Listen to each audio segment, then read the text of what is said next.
ఒక్కసారి కొమ్మూరి గోల్డ్ కి కాల్ చేయండి. తాకట్లో ఉన్న మీ బంగారాన్ని విడిపించి మార్కెట్ ప్రైస్ కి వాళ్ళు కొనుక్కుని మిగతా డబ్బులు మీకు ఇచ్చేస్తారు. హాయ్, వెల్కమ్ టు మనం టీవీ. మనం ఉన్నది మన కోసం. సో హీరోయిన్ల దుస్తులపై శివాజీ చేసిన కామెంట్స్కి నా అన్వేష్ అనే ఒక ప్రపంచయాత్రికుడిగా చెప్పుకున్నటువంటి వ్యక్తి స్ట్రాంగ్ రిప్లై ఇచ్చాడు. సో ఒకవేళ శివాజీకి ఇచ్చినా లేకపోతే అనసూయకి ఇచ్చినా ఓకే, కానీ ఇక్కడ మ్యాటర్ మొత్తం కంప్లీట్గా డిబేట్ అయిపోయింది. ప్రవచనకర్త గరికపాటి గారికి ఆయన టెస్టికల్స్ కోసేస్తానని, లేదంటే సీతాదేవి ద్రౌపది దేవి అప్పుడు మరి టీషర్ట్లు వేసుకుంటే వాళ్ళ మీద అత్యాచారాలు జరిగినాయా అని ఇలాంటి సెన్సిటివ్ ఇష్యూస్ని గెలికే ప్రయత్నం చేశాడు. మాట్లాడదాం. మనతో పాటు జూమ్ కాల్ ఆడారు ప్రముఖ సామాజికవేత్త అండ్ సీనియర్ జర్నలిస్ట్ ప్రియ చౌదరి గారు. నమస్కారం మేడం.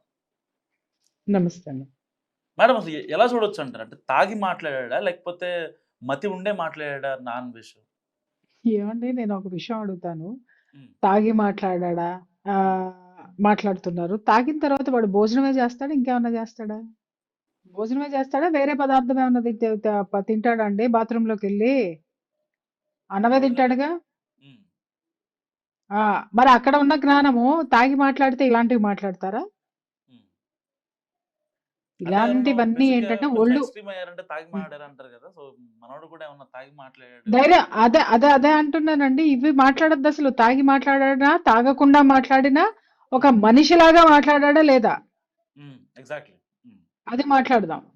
ఇప్పుడు ఇతగాడ ఒక మేధావా, లేకపోతే ఒక సంఘ సంస్కర్త, లేకపోతే ఏమి లేదు. ఒక ఆవారాగాడు, గాలి తిరుగులు తిరిగేవాడు. నన్ను ఇంకా ఎక్కువ మాట్లాడితే ఈ రోజు మాట్లాడుతున్నా నేను.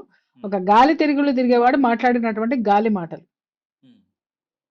అయితే ఇట్లాంటి గాలి వెధవల్ని ఇంకా భుజాన్ని వేసుకొని మన జనాలు ఇంకా వాడిని సబ్స్క్రైబ్ చేసుకొని పోషిస్తున్నారు చూసారా.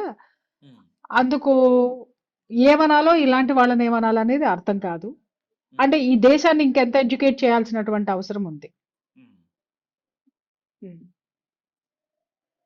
అంటే ఇక్కడ ప్రతి ఒక్కళ్ళు తాగి మాట్లాడా, తాగకుండా మాట్లాడాడు అంటే బలిసి మాట్లాడాడు, ఇది వాస్తవం.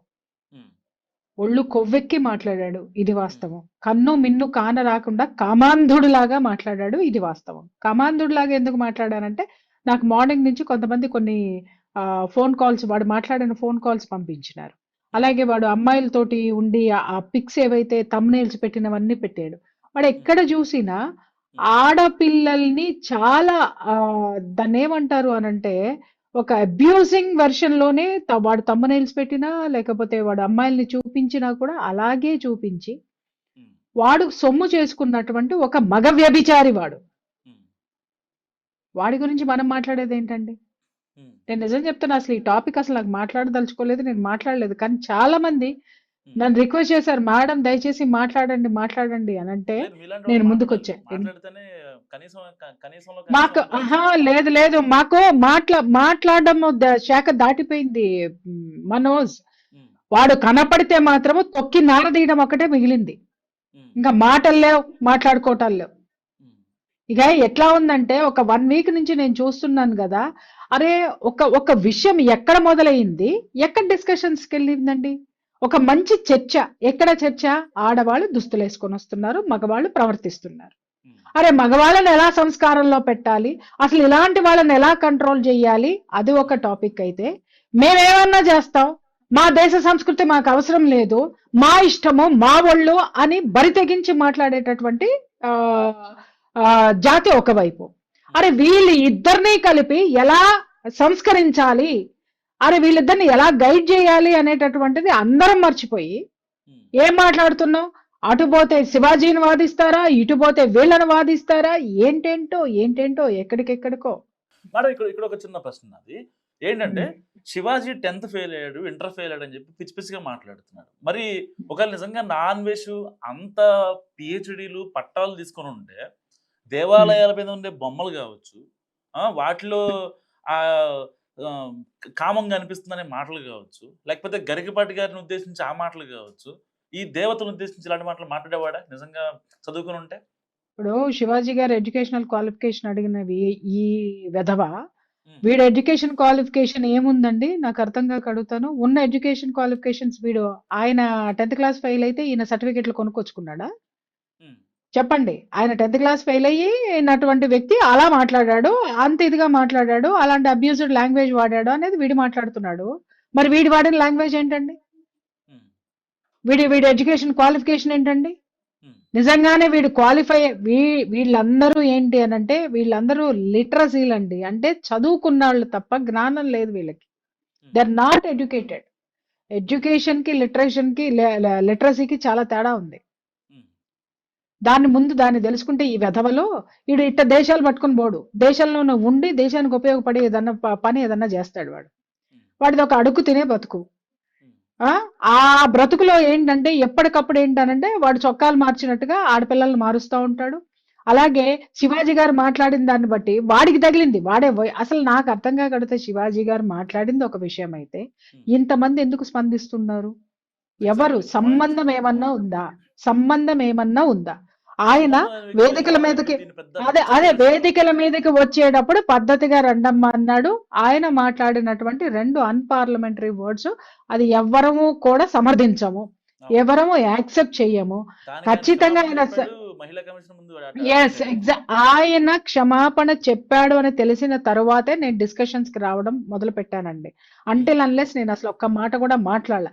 ఆయన అవును. క్షమాపణ చెప్పకపోతే వేరే విధంగా ఉండేది. ఉమ్, కానీ ఆ క్షమాపణ చెప్పడంలో కూడా తనంతటగా తాను రియలైజ్ అయ్యి ఏంటి అనే విషయం అని విశదీకరించి మరీ చెప్పాడు.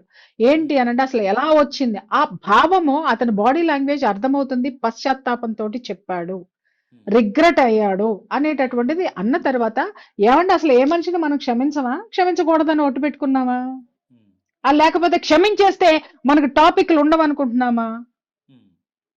ఉమ్, ఇప్పుడు ఏ మనిషికైనా మనం పనిష్మెంట్ ఏం కోరుకుంటాం అంటే ఇప్పుడు శివాజీ గారిని ఎన్కౌంటర్ చేయాలనా? ఉమ్, మరి శివాజీ గారిని ఎన్కౌంటర్ చేస్తే ఈ విధవని ఏ కౌంటర్ చేయాలి? ఉమ్, ఉం? ఎన్ని ముక్కలుగా ఇది చేయాలి వాడి నాలుకని కోసి? ఆ ఏం మాట్లాడుతున్నారు? ఎక్కడికో టాపిక్ వెళ్ళిపోయింది. అసలు సంస్కరణ మగవాళ్ళల్లో రావాలి, ఆడవాళ్ళల్లో రావాలి. దీని గురించి మాట్లాడిన వాళ్ళు ఎవరండి? ఇంకొక ఆయన వచ్చేస్తాడు, అసలు మీరెవరండి అంటారు. మరి వీళ్ళందరూ ఎవరండి మాట్లాడడానికి, సమాజాన్ని దశ నిర్దేశం చేయడానికి? ఉమ్, వీళ్ళందరూ ఎవరండి? ఉమ్, అంటే దేశము నాది కాదు, మరి నీదా? ఉమ్, మరి నీదైనప్పుడు నాదెందుకు కాదు? ఉమ్, వాక్ స్వాతంత్రం నీకే ఉందా, నాకు లేదా? ఉమ్, నీ వాదన పటిష్టాన్ని నువ్వు చెప్పుకోవాల్సి వచ్చినప్పుడు ఉమ్, నేను పటిష్టం కాదు, నా పవిత్రమైనటువంటి భూమి మీద ఉన్నటువంటి సంస్కృతి సంప్రదాయాన్ని అంతే ఘనంగా చెప్పేటటువంటి దమ్ము ధైర్యం నాకుంది. కాబట్టి అందరూ వచ్చి బయటకు వచ్చి మాట్లాడుతున్నారు. ఇక్కడ మాట్లాడాల్సింది ఏంటంటే ఇలాంటి చౌకబారు వెధవ, వీడు చౌకబారు తనము, వీడు అసలు ఎడ్యుకేటెడా కాదా? నేను ఇందాక అదే అన్నా, వీడు చదువుకొన్నాడు కాబట్టి వాడికి భాష తెలీదు, జ్ఞానము లేదు. ఉమ్, ఆ జ్ఞానం భాష రెండూ లేవు కాబట్టి వాడు గాలి తిరుగులు తిరుగుతున్నాడు దేశం మొత్తం, ప్రపంచం మొత్తం మీద. ప్రపంచ యాత్రికుడు అంటే గాలి తిరుగుళ్ళు తిరుగుతున్నాడు. వీడేమన్నా ప్రపంచంలోకి వెళ్ళిన తర్వాత ఎక్కడన్నా భారతదేశం గురించి వీడు గొప్పగా మాట్లాడా? భారతదేశ జెండా ఎగరేశాడా? ఎక్కడా చేయలే. నాకు తెలీదు. మీకేమైనా తెలుసో నాకు లేదో నాకు తెలీదు. ఇప్పుడు వీడు అక్కడికి వెళ్ళి ఆ ప్రపంచం గురించి కూడా మేడం ఈ జెన్సీ కిడ్స్ ని ఆకర్షించే డబుల్ మీనింగ్ డైలాగులు ఇవే ఉంటాయి తప్ప వాటిల్లో ఎక్కడా కూడా మన దేశంలో అయితే చెత్త రోడ్డు మీద ఉంటది, ఇక్కడ చూడండి ఎంత క్లీన్ గా ఉందో, ఆ కంపారిజన్ లో కూడా ఏదో కంపారిజన్. అంటే ఇప్పుడు ఈ వీడికి అవును అదే చెప్తున్నానండి. ఇలాంటి కొన్ని జాతులు ఉన్నాయి, కొన్ని గొంతుకులు మనం వినిపిస్తున్నాం కదా. తిండి ఇక్కడ తింటారు, కాపలా పక్కకి 6 గోళ్ల కుక్క కథ ఒకటి ఉంటదండి. 6 గోళ్ల కుక్క పెంచుకున్నటువంటి యజమాని ఇంట్లో తిండి తింటది, నీళ్లు తాగుతుంది, షెల్టర్ అక్కడే తీస్తుంది, కాపలా మాత్రం పక్కింటికి కాస్తుంది. అది ఈ జాతి అంతా కూడా ఇలాంటి జాతి అన్నమాట. ఈ అన్వేష్ గాడ్ లాంటి వాళ్ళందరూ కూడా దేశాన్ని తిట్టిపోసే వాళ్ళు, లేకపోతే దేశంలో విచ్చలవిడితనాన్ని ప్రోత్సహించే ఈ జాతి మొత్తం కూడా ఏంటి అనంటే ఈ 6 గోళ్ల కుక్కల కిందకే వస్తారనమాట. వీళ్ళకి తినేది ఇక్కడ, చదువుకునేది ఇక్కడ, బెనిఫిట్స్ పొందేది ఇక్కడ, మళ్ళీ ఇదే నేల మీద ఉంటారు. మళ్ళీ వేరే దేశాల్లోకి వెళ్తే ఇలా దేకేటోళ్ళు కూడా ఎవరు ఉంటారు? అక్కడ పాసి పని చేసుకుంటానికి కూడా వీళ్ళు పనికిరారు. కానీ ఈ దేశంలో కేవలం వాక్ స్వాతంత్రము, స్వేచ్ఛ ఇవి రెండు అడ్డం పెట్టుకొని నాశనం చేయడానికి పుట్టినటువంటి చీడ పురుగులు ఇవన్నీ కూడా. మేడం ఇప్పుడు కేవలం నాన్ వెజ్ హిందువుల గురించి లేకపోతే గరికపాటి గారి గురించి ఆ దేవాలయాల గురించి పిచ్చి పిచ్చిగా మాట్లాడాడు కాబట్టి చాలా మంది సోషల్ మీడియాలో పెద్ద ఎత్తున పోస్టులు పెడుతున్నారు.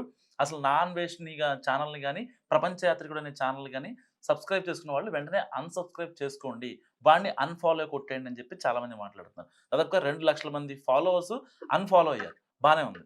కానీ ఇదంతా అంటే మనలో ఒక వ్యతిరేకత వచ్చి చేసే పనులు. కానీ నిజంగా మరి హిందూ దేవతలను డైరెక్ట్గా సీతాదేవిని ద్రౌపదిని అన్నాడు కాబట్టి దీని మీద ప్రభుత్వం ఏమన్నా తీసుకునే చర్య ఉందంటారా? అక్కడ నుంచి ఎక్కడ ఖచ్చితంగా తీసుకోవాలండి, డెఫినెట్ గా తీసుకోవాలి. ప్రభుత్వము ఖచ్చితంగా దీని మీద చర్య తీసుకోవాల్సిందే. నేను ఈ వేదికగా నేను రిక్వెస్ట్ చేస్తున్నానంటే, బండి సంజయ్ గారు సెంట్రల్ మినిస్టర్ గా ఉన్నారు, హోమ్ మినిస్టర్ గా ఎంఓఎస్ గా ఉన్నారు, సహాయ మంత్రిగా ఉన్నారు. బండి సంజయ్ గారు దయచేసి ఇలాంటి కుక్కల్ని మీరు కనీసము పట్టుకునేటటువంటి చర్యలు ఏమన్నా ఉన్నాయా? వీళ్ళని వెనక్కి తీసుకొచ్చి కుక్కను కొట్టినట్టు మీరు కొడతారా లేదా మమ్మల్ని కొట్టమంటారా అనేది నేను ఈ మీడియా వేదికగా ఆయన అడుగుతున్నానండి. విషయం ఏంటంటే, దేశం కోసం ధర్మం కోసం అని చెప్పేసి అని వీళ్ళు పదవుల్లో ఉన్నారు. ఈ దేశం గురించి ఈ ధర్మం గురించి ఇలాంటి వెకిలి మాటలు మాట్లాడేటటువంటి వాళ్ళని వదిలేస్తే మరి మా అందరి పోరాటం ఏం కావాలి? మేమందరం వీళ్ళందరికీ ఎందుకు ఓట్లేసామో, ఈ హిందుత్వాన్ని రక్షిస్తారు, ఈ దేశ సంస్కృతి నిలబడుతుంది, ఎక్కడికో నాశనం అయిపోతున్నటువంటి దాన్ని మళ్ళీ తిరిగి మనం తెచ్చుకోవడానికి మనకు ఒక అధికారం కావాలి కాబట్టని మాలాంటి వాళ్ళందరం సపోర్ట్ చేసి వీళ్ళని గెలిపించాం, వీళ్ళకి పదవులు కట్టబెట్టాం. మరి అటువంటప్పుడు వీళ్ళు ఇట్లాంటి విషయంలో స్పందించాల్సినటువంటి అవసరం ఉంది. నేను మిగిలిన ఎవరి గురించి నేను మాట్లాడను. ఎందుకు మాట్లాడినానంటే ఆయన ఆ పదవిలో ఉన్నాడు కాబట్టి, హోమ్ మినిస్టర్ గా ఉన్నాడు కాబట్టి. అన్వేష్ ఒక మాట అన్నాడు మేడం, మీ సంస్కృతి అంటే శివాజీ గారు మాట్లాడారని చెప్పి దానికి రియాక్ట్ అవుతూ అన్వేష్ ఏమన్నాడంటే, మీ సంస్కృతి సాంప్రదాయాల్ని మడిచి ఎక్కడన్నా పెట్టుకోండి. అక్కడ ఒక బూతు మాట అన్నాడు మేడం, నేను ఆ మాట అనలేకపోతున్నాను. సో కానీ అమ్మాయిలను మాత్రం వదిలేయండి, వాళ్ళు ఎలా తిరుగుతారో వాళ్ళు బట్టలు ఇప్పుకొని తిరుగుతా అన్నా సరే వదిలేయండి, ఈ మాట యాస్టీస్ గా అన్నాడు. వీడెవడండి చెప్పడానికి విచ్చలవిడితనాన్ని ప్రోత్సహించడానికి వీడిచ్చేటటువంటి మాటలు. నేను అదే చెప్తున్నాను, కొడుక్క వాడికి నాకు మళ్ళీ మామూలుగా మాటలు రావట్లేదు, చాలా ఆవేశం వస్తుంది. వాడికి ధైర్యం ఉంటే ఇక్కడికి వచ్చి మాట్లాడమని చెప్పండి. పిరికి పంద, పిరికి వెధవ ఎక్కడికో పోయి ఎక్కడో దాక్కుని వీడియోల్లో మాట్లాడడం కాదు, వాడిని ఇండియా వచ్చి నడిబొడ్డు మీద నిలబడి మాట్లాడమని చెప్పండి. ఆ అమ్మ కూడా ఒక అమ్మ ఉంది, ఆ అమ్మ కేవలం ట్వీట్లు పెడుతుంది, ట్వీట్లు. మేమందరం పిచ్చోళ్ళమే ఈ వీడియోల్లో వచ్చి కూర్చొని స్టూడియోలోకి వచ్చి మా కారులో మేము పెట్రోల్ పోసుకొని వచ్చి గంటలు అరిచి ఊరికినే పిచ్చికి అరుస్తున్నామా? ఆ అమ్మ మాత్రం ట్వీట్లు పెట్టి వదిలేస్తుంది, మేము మాత్రం పిచ్చోళ్ళ లెక్క అరుస్తున్నాం. గుంజి కొడతాం రోడ్డు మీదకి తీసుకొని వచ్చి. సంస్కృతిని సంప్రదాయాన్ని గేలి చేసిన, విచ్చలవిడితనానికి స్వేచ్ఛ అని పేరు పెట్టి విపరీతార్థాలు తీసిన ఏం చెప్పాలో అది చెబుతాం, ఖచ్చితంగా చెప్తున్నా. అంతేగాని ఇక్కడ పొద్దున కూడా ఒక విషయం నాకు ఎవరో పంపించారు, మేడం ఇది చూడండి అని చెప్పేసని. నేను ఇమ్మీడియట్ గా నేను అన్నాను, నేను దీని మీద అసలు నేను ఇప్పుడప్పుడే నేను అసలు స్పందించనండి అని చెప్పేసాను అన్న. ఎందుకు స్పందించరు మేడం అన్నారు. ఆవిడ పెట్టిన ట్యాగ్ ఏంటంటే, నేను దీని గురించి ఏమీ మాట్లాడను, ఒక మేల్ పర్సన్ది పెట్టి, మేల్ హీరోది పెట్టి నేను దీని గురించి ఏమీ మాట్లాడను అంది. నేనన్నా మరి ఆవిడ చెప్పేది ఆవిడ మాట్లాడినప్పుడు నేను ఎందుకు మాట్లాడా? ఆవిడ మాట్లాడిన తర్వాత నేను మాట్లాడతానని చెప్పాను. అర్థమైందా? ఇలాంటి పిచ్చి తెలివితేటలు, పచ్చి తెలివితేటలు చూపిస్తే ఏం చేయాలో అది చేస్తాం. ఇవాళ కేవలం మాట్లాడుతున్నామేమో, ఇది ఆపకుండా ఇది ఇలాగే కొనసాగితే మా నిరసనలు వేరే విధంగా ఉంటాయి, ఖచ్చితంగా ఉంటాయి. ఏదో పిచ్చోళ్ళ లేక కూర్చొని మీడియాలో కూర్చొని మాట్లాడుతున్నామని అనుకుంటున్నారేమో, కమిషన్లు మీకు పరిగెట్టుకుని వస్తాయా? ఇవాళ భారతంలో ఉన్నటువంటి ద్రౌపది గురించి, రామాయణంలో ఉన్నటువంటి సీతాదేవి గురించి ఇష్టం వచ్చినట్టు వాడు మాట్లాడితే ఇంతవరకు ఎవరు నోటీసులు ఎందుకు ఇవ్వాల? పడుకున్నారా? నిద్రపోయారా? ఎక్కడున్నారండి? వాళ్ళకి లేదా బాధ్యత లేదా? మరి దీని మీద ఎందుకు సోమోటో కేసులు తీసుకునేటటువంటి వాళ్ళు ఎక్కడికి వెళ్ళిపోయారు? ఆ కమిషన్లు ఎక్కడికి వెళ్ళిపోయినాయి? అరే, నా పురాణాలు, నా ఇతిహాసాల గురించి అంతిదిగా వాడు కామెంట్ చేస్తే ఎక్కడ నోటీసులు వెళ్ళని, కేసు సోమోటోగా ఎక్కడ తీసుకున్నారు? అంటే అందరూ కలిసి సంస్కృతిని ఏం చేయదలుచుకున్నారండి? ఏం చేయదలుచుకున్నారు? వీళ్ళు అనుకుంటున్నారు టీవీలో కూర్చొని మాట్లాడతారు, ఏదో హైపుల కోసం మాట్లాడతారు అని. ఒక్కటే చెప్తున్నాను, ఓర్పుని పరీక్షిస్తే మర్యాదగా ఉండదు, అస్సలు ఇవ్వం. Right, thank you madam. మీకు ఒక స్త్రీని గురించి మాట్లాడడానికి మీకు అంత ఇదిగా ఉండి సుమోటోగా మీరు కేసు బుక్ చేసినప్పుడు ఎక్కడ నా సీతాదేవి గురించి, ద్రౌపది మాత గురించి మాట్లాడినటువంటి ఈ అసభ్యంగా మాట్లాడినటువంటి వాడి మీద చర్యలు ఎక్కడ? We demand. Right right, thank you Priya గారు. సో ఇది ప్రియా Thank చౌదరి అనాలిసిస్. మీరేమనుకుంటున్నారో ఆవిడ అభిప్రాయం గురించి మస్తుగా కామెంట్ చేయండి. చూస్తూనే ఉండండి మనం టీవీ.